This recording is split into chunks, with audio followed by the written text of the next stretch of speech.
болған жоқ, Хук әдемі кетті қазір. Арғашық тізе берген, міне тағы да жетуге жақын қалды. Сенімділік пайда болды кәдімгідей, қараңыздар. Айқасуға болатын енді сезе бастағандар. Қалай айқасуға болады? Асадбек Содиков Тагиевке қарсы.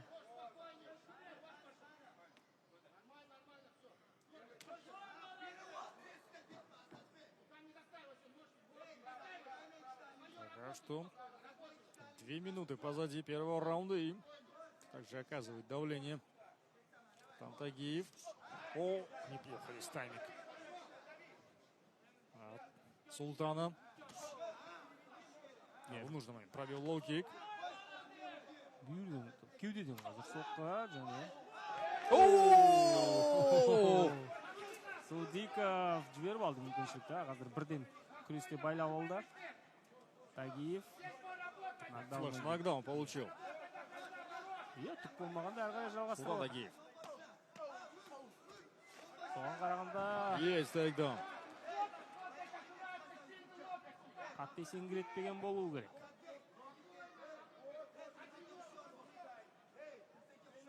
Тейкдаун бар. Әрі қарай шабуылды енді өрбіту керек. Арын бар, қателесті. Содиков тәуекел етіп көрді енді қалай дегенмен.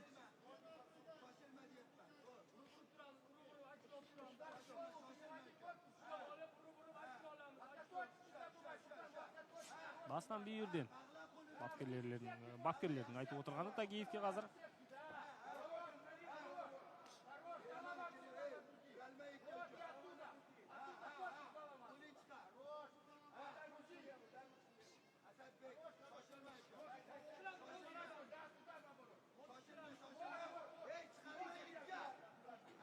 Минута пока что остается до окончания первого раунда и, по всей видимости, не торопится выходить из этой позиции Содиков.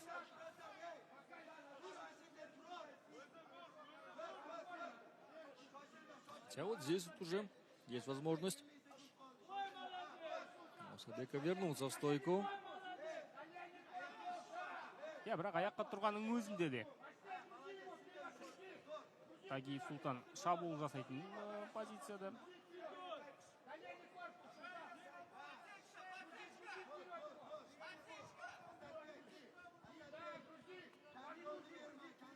Жамбастан соққы салып әрине қазір біраз қинап алуға болады раунд. Жақындауға алғанда.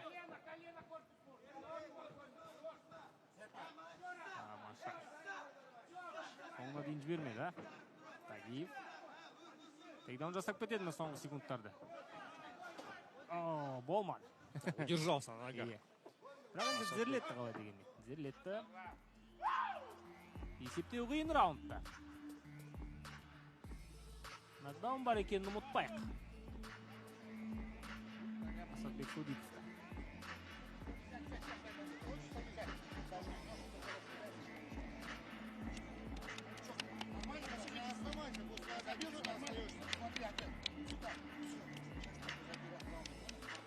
Не оставайся сам, пошел лошадь. Иди туда и не оставайся. Либо иди дальше, делай атаку, переводи, либо уходи. Воду будешь. Все нормально.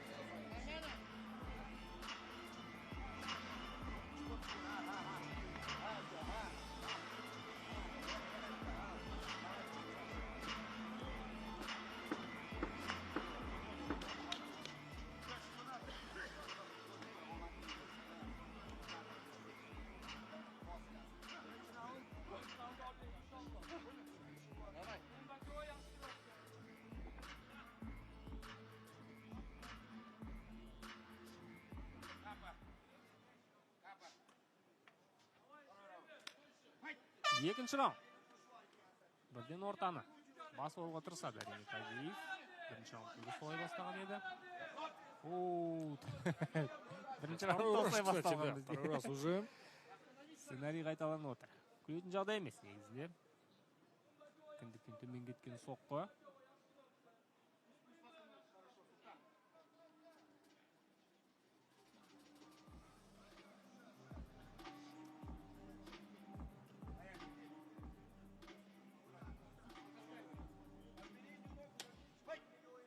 Жалғастырамыз.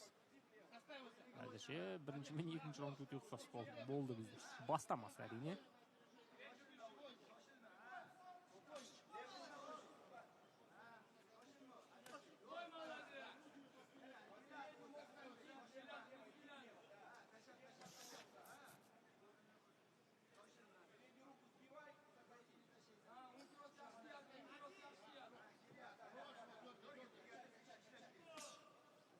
С дистанции здесь атакует Тагиев.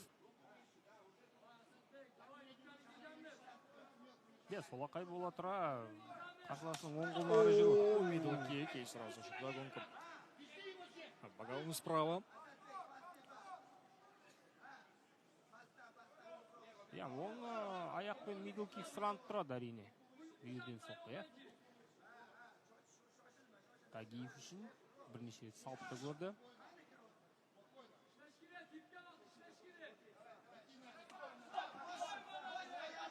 Қолдар жылда. Содиковтың қолдарына сеніп отырғанда болу керек. Күтіп отыр. Жақындаған Тагиевті.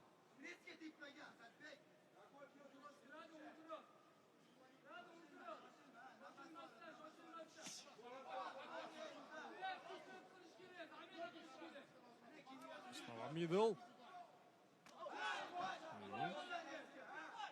Вошел в ближний бой. Асадбек Содиков. Күткен жоқ, Ван Тагиев.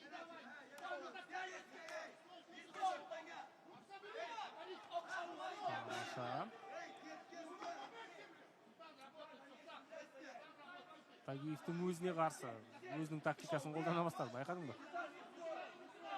Артта аяқ, сол аяқ, сала бастады.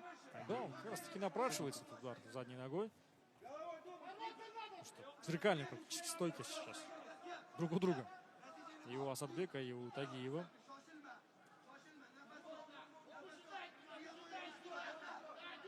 Күтіп алып, айқасы әлде қайда оң. Тағы да тигімде. Тағы да нокдаун.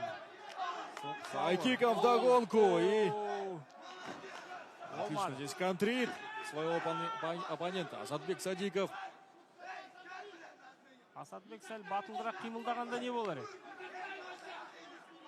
Здесь главное поберечь силы, если не получится, потому что времени еще много даже до окончания этого раунда. Вот уже 2 нокдауна к ряду, причем можно не назвать это нокдауном, как говорится. Как такого понятия, скажем, нокдауна, по-моему, это и нет, по большому счету. Бірақ оның бір қатты әсері де жоқ. Байқасаң, бірінші рет, екінші ретте де оп-оң аяққа тұрып ары қарай айқасып кетті Тагиев. Есеңгіреп жатып қалған жоқ. Новый год еще не скоро, фейерверки уже.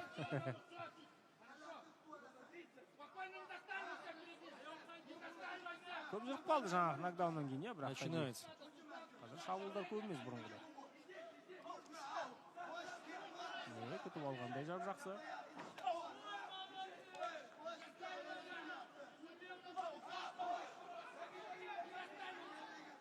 Таза істеуге көшкенде, Тагиев асықпай.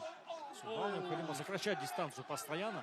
Как раз таки за счет того, что он и был на дальней дистанции, смог достать ударом. И в наглую прошел и оформил перевод в партер. Торға тіретті, бірақ тордан керісінше тартып алды. Тагиев Содиков алданып қалды бұл жерде, шыны керек. Ол торға тіреме деп ойлаған еді. Шалқая кеткен кезде жай ғана жамбастан тартып алды. Апарып. Өте әдемі көрінді, шыны керек. Тагиев қазір раунд тұрлап алу мүмкін. Қысым көрсетіп жатып алсам да, раунд Тагиевке кету әбден ықтимал.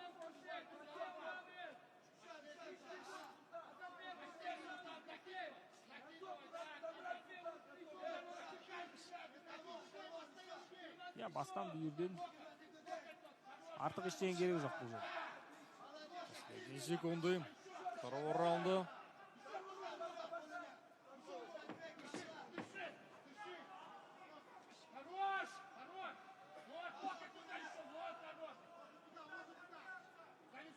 Раундтың соңына дейін ұстап қалады.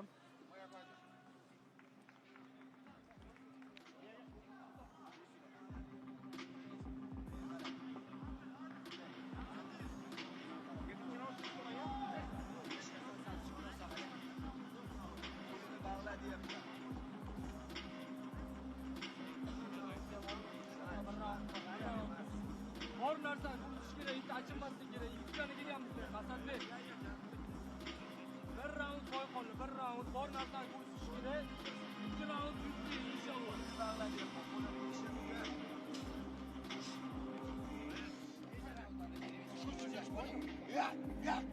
Понял, на выходе.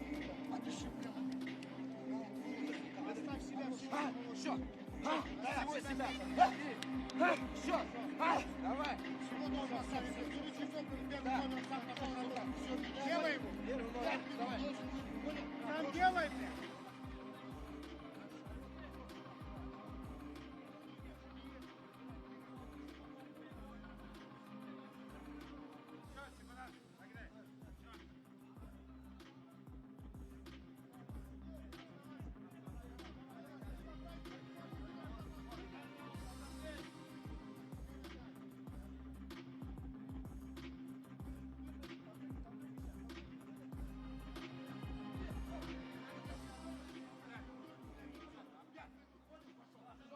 Үшінші раунд тамашалаудаймыз. Содиковке сәл бір жетпей тұрғандай. Жеңіске жету үшін нокдаундар бар, бірақ толықтай ашылмайды, күтіп жүріп қала береді көп. Өзі батылырақ қимылдап шабуылдаса қызық болар еді. Қолдан келеді, көрдік қой. Тагиевке міне көп еркіндік беріп қояды, өзі кінәлі.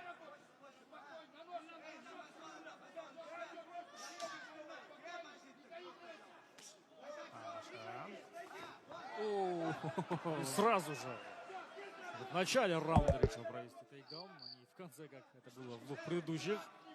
Ну, шансов встать уже в третьем раунде сложнее будет, конечно, у Асадбека. Иә, міне оған қоса халфгардқа да өтіп алды. Торда кішкене алыстау, торға қарай жүру керек. Торға қарай Тагиев қарсыласын жібере қоймас. Ал үшінші раундта өте қарапайым тактиканы таңдағандай, иә. Тагиев қазір қарсыласты мыжғылап жатып алады, үстінде болды.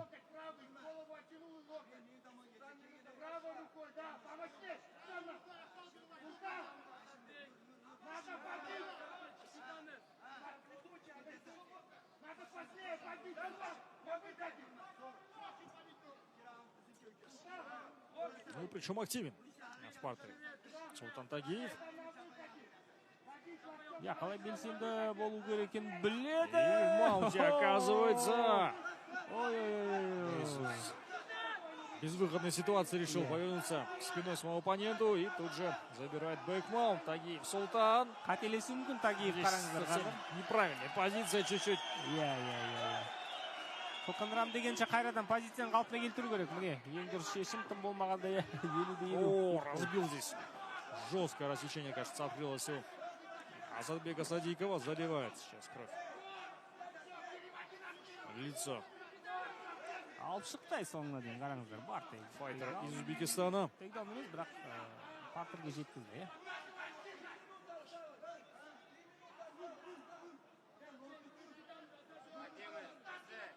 Үшінші раундта енді күш сарқылып қалады деп қорқудың қажеті жоқ. Бәлкім сол себепті раундтың басынан-ақ күреске бас салған шығар Тагиев.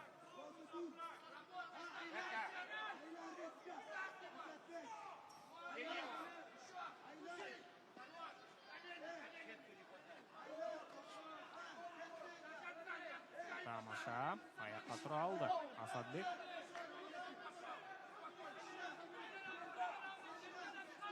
Тағда күресетін анық Тагиев. Ыңғайлы сәт күтеді әрине. Хайкик. Руки на месте были у Садикова.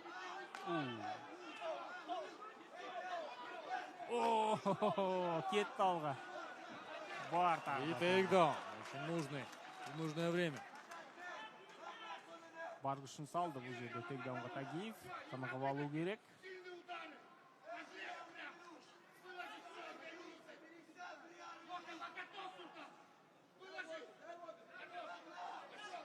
Тамаша.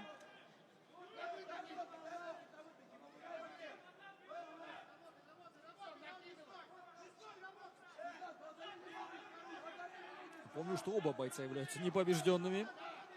Азадбек имеет рекорд 2-0, а вот Султан 4 победы подряд и ни одного поражения.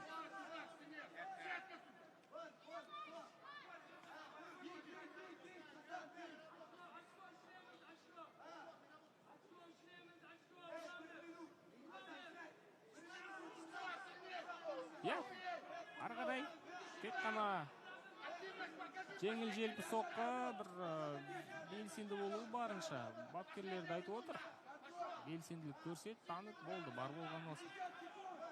Бұл жерде велосипед ойлап табудың қажеті жоқ, Жеңістің кілті анық. Да и времени мало осталось, поэтому все возможно закономерно здесь.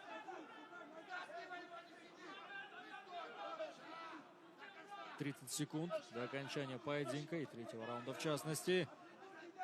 Судиков с этой позиции уже точно не вернется, даже если встанет, мало, конечно, шансов на досрочную победу у Асадбека.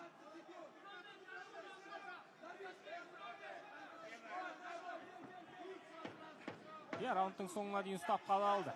Енді бұл раундта еш күмән келтірмей жеңіске жетті деуге болатын шығар Тагиев. Өйткені бұған дейінгі 2 раундта нокдаун болды. Сол нокдаундар.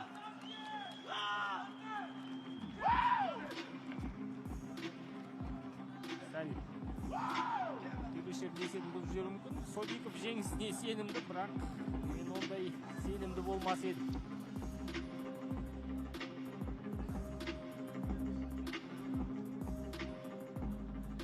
Күтеміз төрешердің шешімі.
Еще один поединок, который прошел всю дистанцию. Бұл жекпе-жекте төрешілердің бір ауыз шешіммен жеңіске жеткен. Победу единогласным решением судей одержал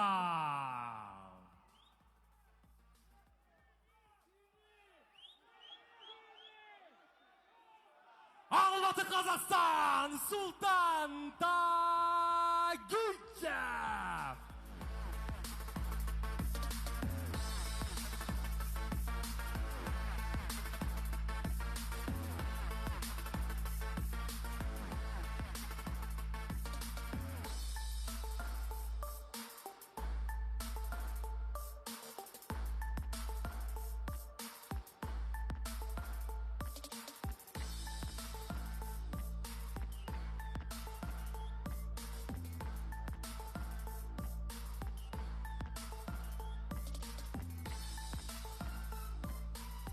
Победитель поединка Султан Тагиев. Гаус. Ассаламу алейкум, Алмата. Я не знаю, почему соперник недовольство свое показывает. Я считаю, я победил. И, блин, я вообще перед боем заболел, ё-моё. Хочу поблагодарить своих старших братьев. Адиля Борамбаева, Асифа Тагиева, это легенды. И поблагодарить весь свой зал. Пацанов, кто вот мне помогают. Да, всем своим близким хочу спасибо сказать. Идем дальше, меня чизкейк ждет. Ассаламу алейкум всем. Казахстан алға!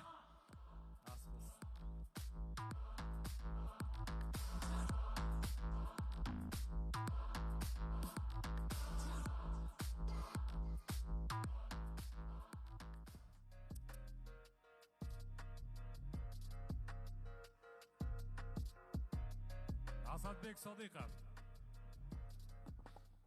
Assalomu alaykum Qozog'iston. Biz O'zbekistonda qo'llab-quvvatlagan hamma yaqinlarimga dush rahmat kattakon. Hozir bu yerda o'zlaring ko'rdiling. Ну, mayli va sudyalar berdi hozir Qozog'istonlik balaga.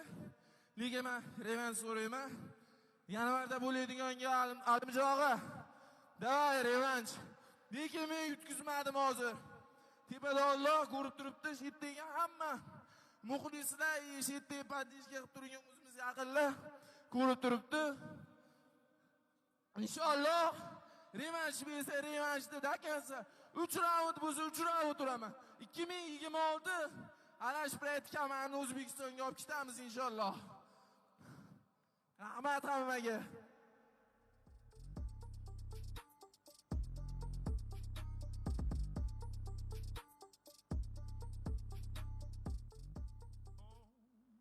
Birinchi region, чувствуем себя здесь на миллион. Köşelerde говорят, нам пробиться нереал, но здесь каждый заберет свое без сомнения.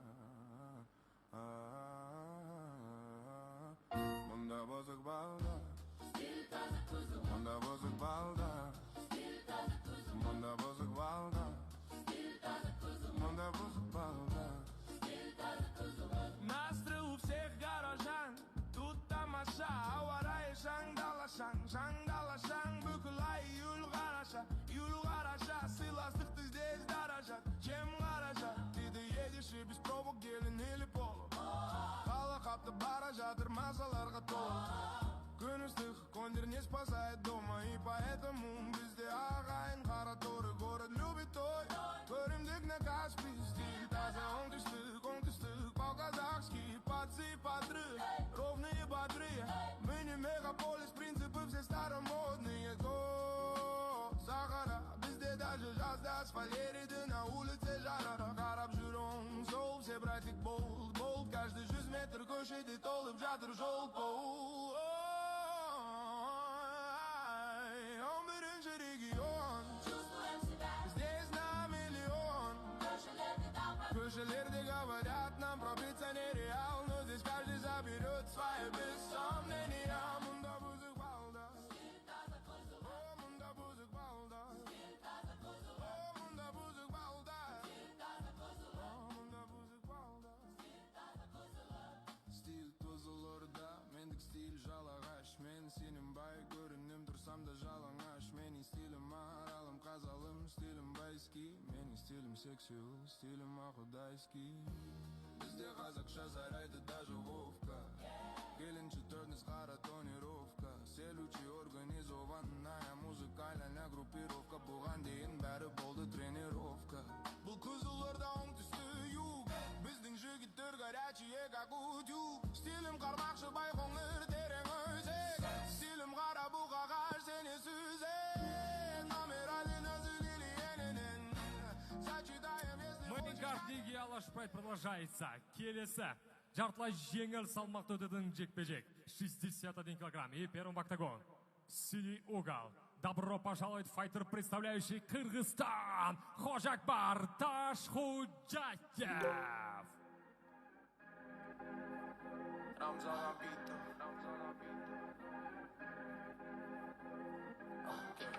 Ladies and gentlemen,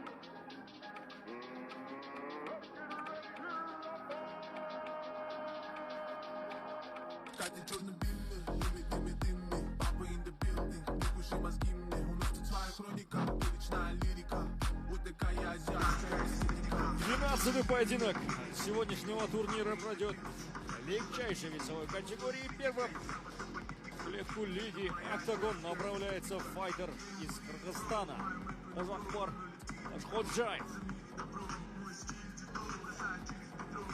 25 лет этому бойцу, рост бойца 168 сантиметров, 7 поединков против провел. Ожакбар имеет 5 побед и 2 поражения. Для Ожакбара этот поединок в лиге Алаш Прайд станет дебютным. Однако в карьере у него были назначенные поединки в лиге Алаш Прайд, но, к сожалению, по известным, независимым от самого Ожакбара причинам, некоторые поединки были либо перенесены, либо отменены. Так или иначе, все-таки добрался он к клетке лиги Алаш Прайд и проводит свой поединок в рамках 115-го ивента. Дебютный поединок Ожахбар провел в 2021 году. И самое примечательное, что его карьера не очень хорошо и началась. Проиграл решением судьи, однако затем вышел на победную серию из 3 боев подряд. Причем 3 одержал он досрочно в первом раунде.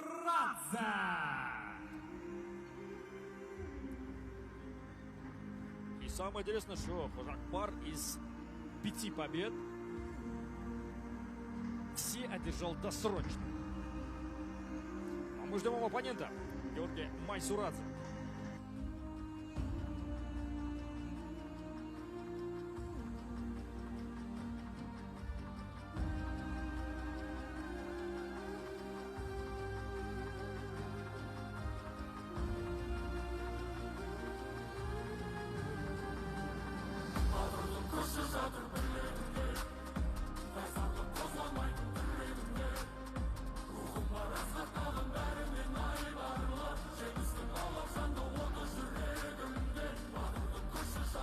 И следующим в клетку лиги Алаш Прайд направляется файтер из Казахстана.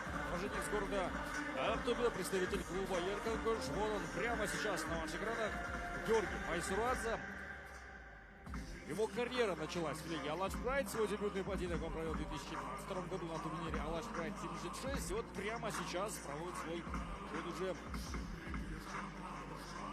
8-й поединок в карьере. Прямо сейчас рекорд. Майсурадзе 6 побед и 1 поражение. Был, конечно же, у него очень быстрый старт. Однако сейчас 2025 год закрывает 2-м поединком в лиге. Нигде, кроме лиги Алаш Прайд, не выступал, не дрался. Причем пришел в таком, скажем так, позднем возрасте в профи ММА. Георгий Майсурадзе очень большое количество времени провел в любителях, имеет звание мастера спорта международного класса, был чемпионом мира по Ушу Сандан. Но и самый интересный момент Георгия Майсурадзе. Только лишь 1 победа решением судей у Георгия. Все остальные победы он одержал досрочно. Либо нокаутом, либо техническим нокаутом. Так что приготовьтесь. Возможно, эти парни, если была бы номинация «Лучший бой вечера» и бонус от президента лиги, я думаю, что это у нас потенциальный кандидат на бой вечера. Учитывая входные данные Ожахбара, Ташходжаева и Георгия Майсурадзе. В общем, довольно слов.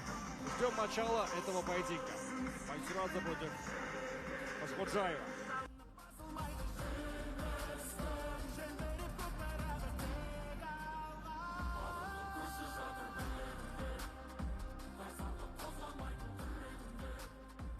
Официальное представление бойцов. Жартылай жеңіл салмақ. И первый боец синий угол. Көкпуш. Ему 21. Его рост 1,68 сантиметра, вес 61 килограмм ровно. Он кандидат в мастера спорта по ММА, представляющий бойцовский клуб Хаммер Ошктан. Ожахбар Камень Ташхудяка.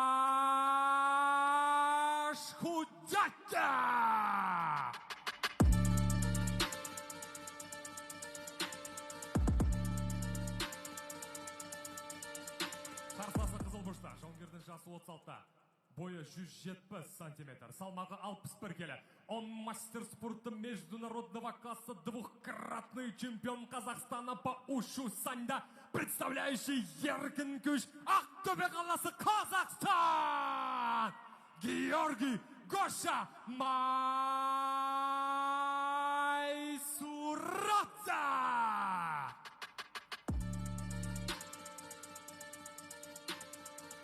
Рефери данного поединка Төлеген Алтыкенов.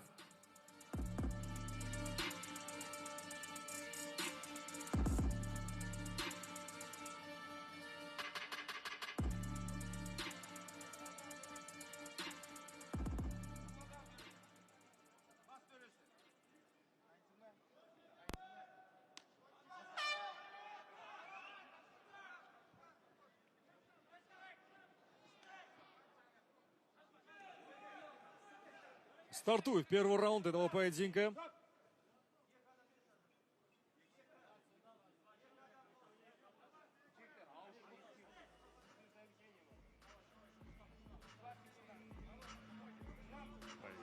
превысили лимит на секундантов в углу. Георгий Майсурадзе, именно поэтому это устное замечание. Именно по этой причине у нас и прозвучала команда «Стоп». Только лишь 2 секунданта имеют право находиться в углу файтера.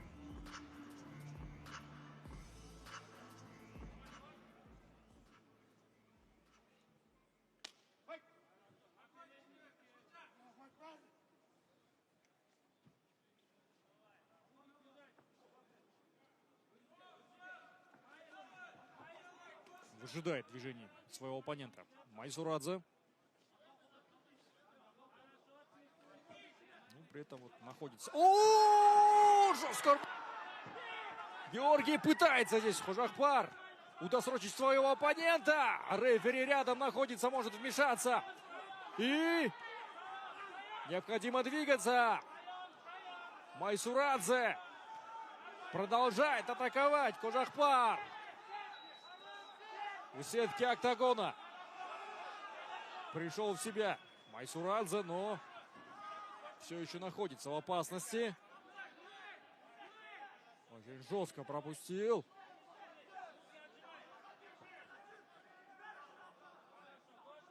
Пришел и в себя, самый главный вопрос. Майсурадзе. После этого нокдауна и попытки добивания от Хожахпара. Разорвал клинч, но все еще видно, что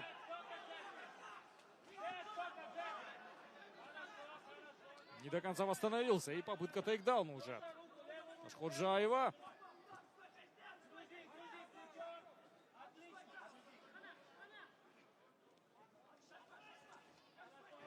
Пытается контрить своего оппонента в сетке октагона. Хожахпар. Ашходжаев. Снова разрывает дистанцию, пытается создать... О, ответка от Майсурадзе! На коротке справа. Нанес очень точный удар в подбородок.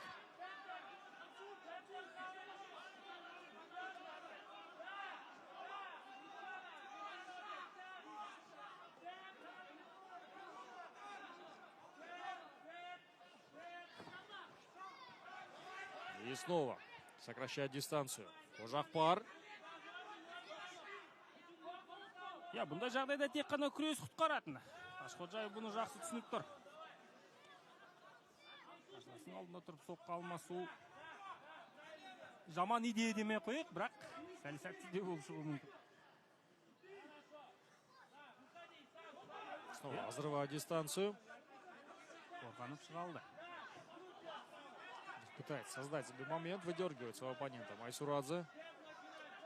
Хожахпар снова выжидает. Вот как раз таки тот удар, который и потряс только что Хожахпара. Но не забываем и про нокдаун от Ашходжаева. В разрез. Тағы да соққа алмасу. Торға апарып кіреді. Хожахпар.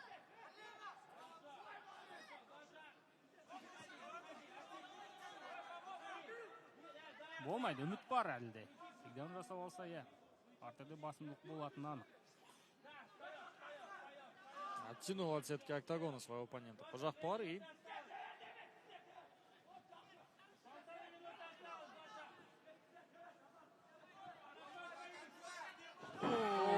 Отличный слэм.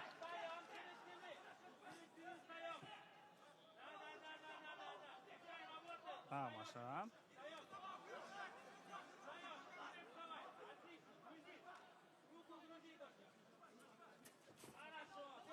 Қорғанып шыға алды. Қалай дегенмен, тағы да соққа алмасыға мәжбүр. Болмайды, сонда да Хожахпар қысым көрсетуді жалғастырып отыр. Да, давит борьбой, давит попытками, по крайней мере, тейкдауна.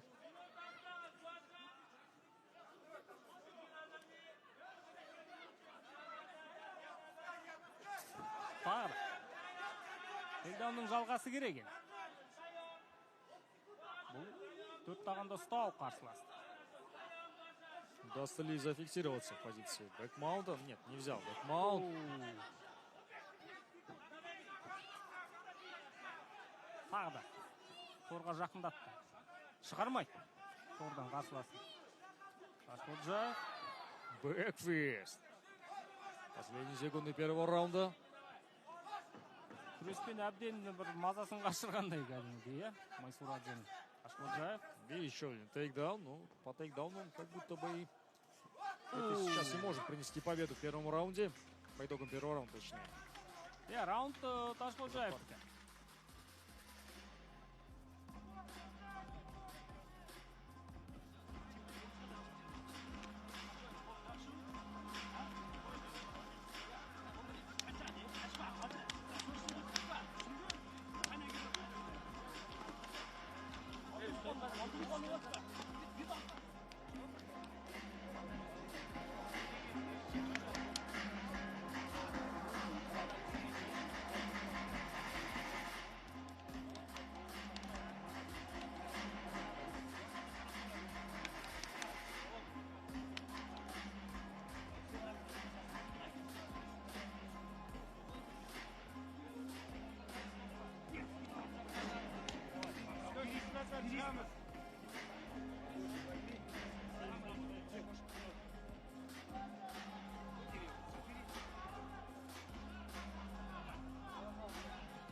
Ал екінші раундта Майсурадзе жекпе-жек өрнегін өзгерістер енгізеді. Көрейік.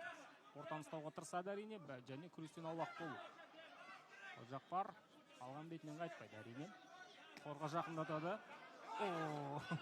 Тағы да шығырыз қараңызды.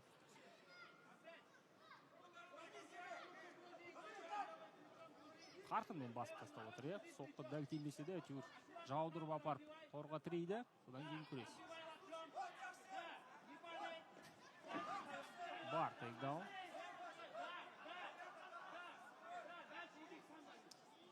И смог защититься Георгий. Тамаша. Міне. Қорықпай. Қысым көрсетеді. Торға тірейді, бірден бас салады. Ташкоджаев. Кимура Грипп қазір ала алатын сияқты толықтай, е, қазір. Не ойлады бұл жерде Майсурадзе айту ғой. Возможно, подхват сделать с Кимура Гриппа. Білмеймін. Айту Или ғой. бросок через бедро, возможно. Больше похоже было на бедро. Олай Бросок через бедро.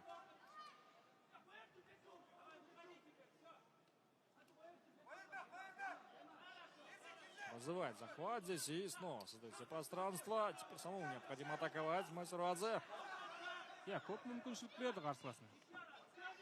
Болмайды сонда да қара. Тіпті бір қарсыласының ауыр соққыларын менсінбейтін сияқты жақ бар. Күреспен әбден қинап бітірді, ауыр соққы қалмағанда болу керек Майсурадзенің қолында. Жақындай бастады. Тағы да үйреншікті сценарий. Соққы жаудыру. Торға тақау клинч. Арғалай тейкдаунның қамын ойлайды әрине.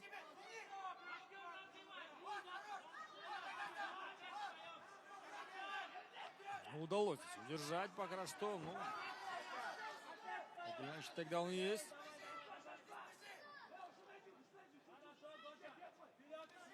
Иә, бұл жерде енді сәл грэпплинг жетпей тұрғанда, иә.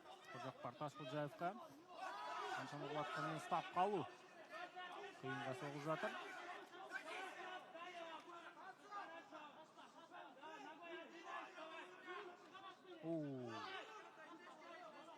Міне мына жерден ауыр бір-екі соққы салуға болады, шынымен де. Өздегеніне жетті әйтеуір. Минута остается, да?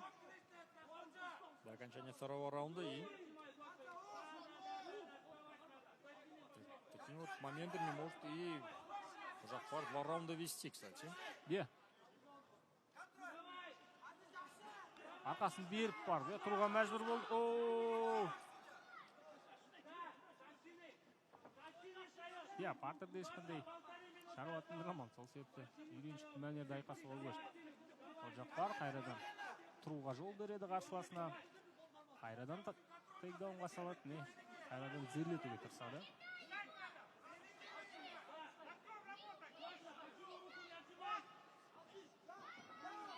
Бар. Такой безопасный слэм.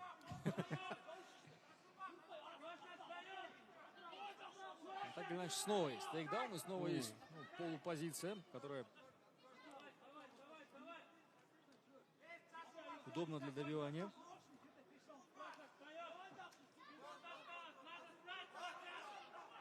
Тамаша.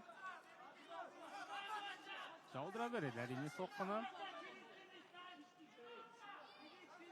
Отправляет, ну и неужели сейчас пойдет за шеей? Жахпар растягивает и Шынтақ. всаживает локти.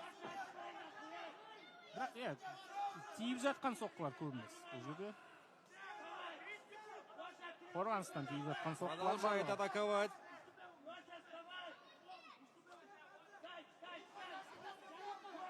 Тамаша.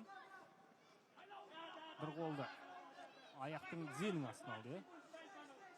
Ходжаев 20 секунд уақыты жетеді ме? Қырғыз спортшының. Айтарлықтай қауіп төндіріп жатқан жоқ, қалай дегенмен. Барлығын көріп тұр. Майсурадзе. Тіпті міне айзар етті. Сол қолды да. Зенің астына алғанмен айтарлықтай бір ауыр соққы тигізген жоқ. Қалай дегенмен, екінші раундта Ходжаппардың еншісіне кетті. Демек, үшінші раундта Майсурадзеге тек қана мерзімнен бұрын жеңіс керек деген сөз. Последний раунд забирай. Все, все силы отдал. Дыши глубоко. Смотри на меня, сука, работай нас, понятно? Бежите начально. Понял? Понял?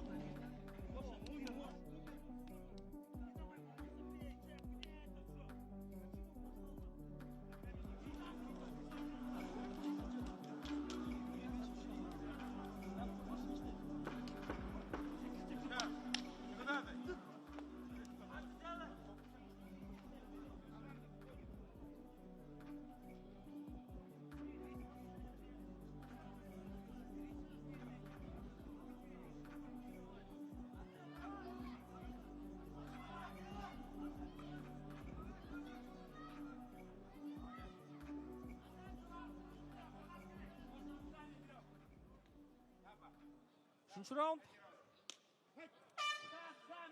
Екінші раундтан кейін айттық. Майсурадзе енді ұпай туралы тіпті ойламау да керек. Тек қана мерзімнен бұрын жеңіс. Повтор первого нокдауна в первом раунде от Қожақпара. Болмай деген, жауапсыз болып. Қожақпар тордан тартып алады қазір.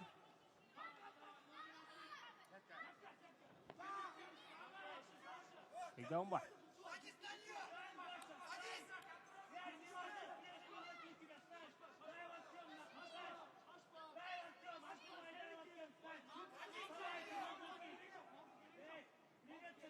Позицияны бекітті енді, бірақ ары қарай не істейміз? Қашқоджаев. Пытается свою позицию улучшить. Қожақпар и в маунте оказывается. Без особых проблем, кстати. Тағы да Шынтақ. Здесь могут как раз таки для Георгия начаться проблемы. Уақыт көп өткен, Времени много, и если будет находиться в пассивной защите, то рефери может и поединок остановить. Но если силы у Қожақпара, Қожаева, на добивание в третьем раунде, напомню, что из 5 побед у Қожақпара все победы одержаны досрочно. То есть ни один поединок с его участием победный не доходил до судейского решения.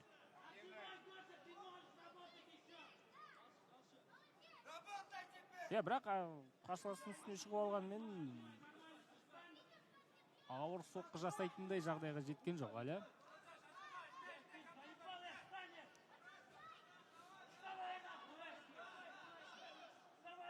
Әлі де қарсыласты бір көтеріп алатын күші бар екен Майсурадзеде.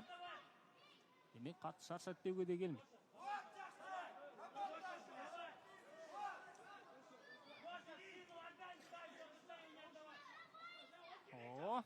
мен үшбұрыш болады ма? Бірақ Ходжақпар ондайға да. Пытается шиповать снизу здесь. Оттягивает своего оппонента. Пока что не очень удается.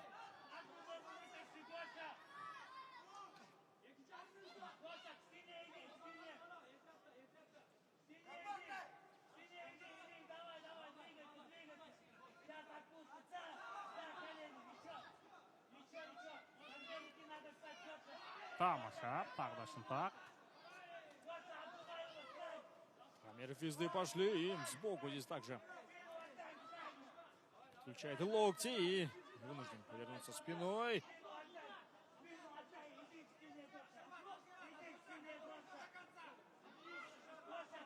Слышим голос Нуржана Жолдубая, который подсказывает, что нужно идти к спине, игры, к стене.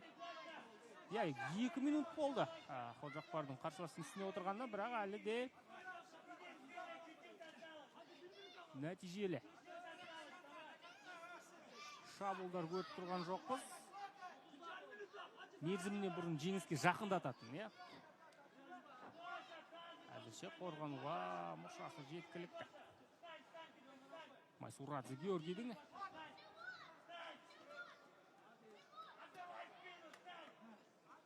бірақ ойсырай ұтылды деп дәл осындай жағдайларды айтатын шығар. Тоқтай 3 раунд Ходжақпар Ташқоджаевтың басымдылығымен өтті. Және раунд өткен сайын бұл басымдылық өсе берді, арта берді. Да, с каждым раундом преимущество Ходжақпара только лишь росло на самом деле.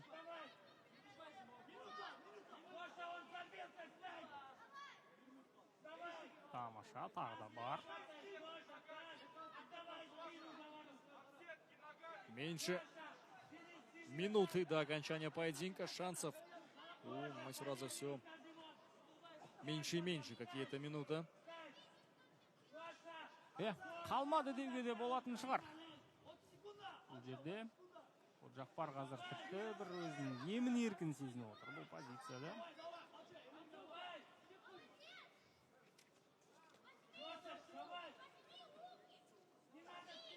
Тамаша, тағы да бар соққы.